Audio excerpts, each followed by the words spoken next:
Students, today we're going to review how to convert a displacement versus time graph into a velocity versus time graph by finding slope. So I've got several examples we're going to walk through together. These examples are available on our class website as well if you want to print them off and work through this. So what I'm going to do is I'm going to take a look at the position time graph we're given initially. And you'll notice there are two line segments here. I have a segment at this point here that runs from 1 second to 2 seconds. And then I have another segment that runs from 3 to 5 seconds. That's right here. I can tell I have two pieces because I have two different slopes. The slope of a displacement versus time graph will tell me my velocity. So I'm going to look at this first segment. And what I'm going to do is I'm going to calculate slope using the good old method of rise over run that you've used in your math class many times. So to find the slope, I go up 1, 2, 3, 4, and over 2 for this section. And that gives me a slope of 4 over 2. And because we are good mathematicians, we can reduce that to 2. So that means that I have a slope of 2 meters per second. And that lasts for a duration of 2 seconds. That's the width covered by my line on this graph. So now I'll come over to my velocity time graph. And I found that I had a velocity of 2, so I'll move up 2, and I'll carry that for 2 seconds, and then stop. And that velocity, lasting for 2 seconds, is the same thing as my change in position over 2 seconds here. The next step is to look at our second line segment. In the second line segment, I go up 1, 2, and then over 3 for a rise over run of 2/3 meters per second. I'll adjust the light and we'll see if we can make the camera stop blinking at us there. So now I have a slope of 2 over 3, 2/3 meters per second that lasts for 3 seconds. So I'm going to move upward from my origin 2/3 of a meter per second, and it will last that way for 3 seconds. You can connect these if you like. In real life, there would be a transition, a slope as we decelerate there. So we can put a line there just to make it easier for us to see, because we know that the transition wouldn't really be instant like that. But that's how this process works. We look at our line segments, calculate our slopes, and use that to determine the height of the graph on the right. You'll notice we get a stair-step looking graph over here. Our constant velocities that we have on the left will translate into a stair-step looking graph over to the right. Let's try this with our next one.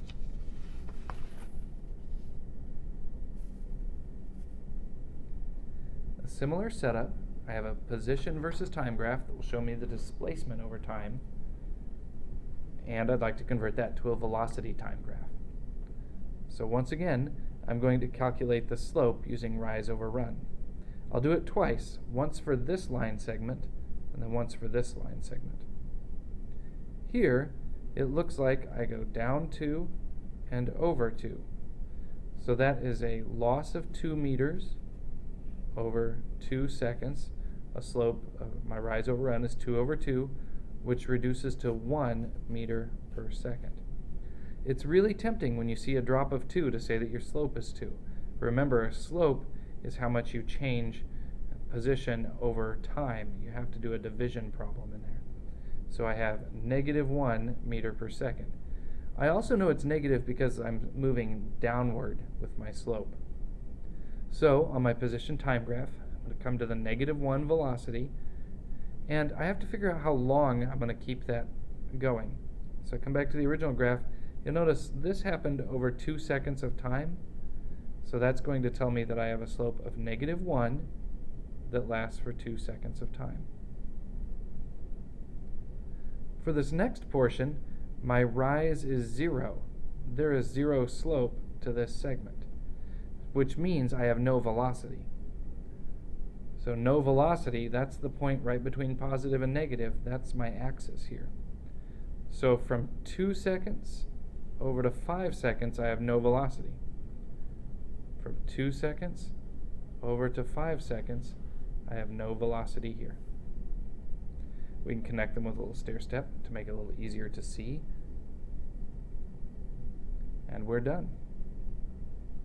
Let's take a look at one that's a little bit trickier. It has 3 portions to it.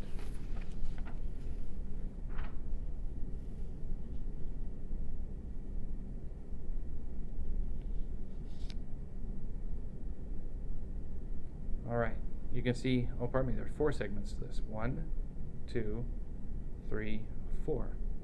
We're going to treat them each individually, and they will give us 4 different velocities on the right. So I'm going to start with the first segment, and it appears that I go up 2 and over 2. My vertical over my horizontal, my rise over my run, is 2 over 2 for 1 meter per second. And it stays that way for 2 seconds of time. So that means over here, because my slope was 1, I go up to 1, and it stays that way for 2 seconds of time. Now I look at the next segment. Here, my rise is up 4 and over 1. So if I have my slope is 4 over 1, 4 meters per second. And it lasts for for just 1 second. So I'll move up 1, 2, 3, 4, and it stays that way for 1 second. One of the more common mistakes we see with this is students will start counting from where they last left off over here. It would count up 4 from there. But remember, we've said that each block is a unit. So this is 0 meters per second. 1, 2, 3, 4. I'm going to count from 0 up to 4 to get here. And then I'll connect the line. For this next portion, I have a horizontal line, which means I'm not changing position over time, which is no velocity, is 0 velocity. It lasts for 2 seconds. So I have no slope for 2 seconds. That means I have no velocity for 2 seconds. So you get a horizontal line right there. Connect them to make them easier to see. Now for this next portion, looks like I move downward 1, 2, 3, and over 2. So I have a slope of -3 over 2, -3/2 meters per second.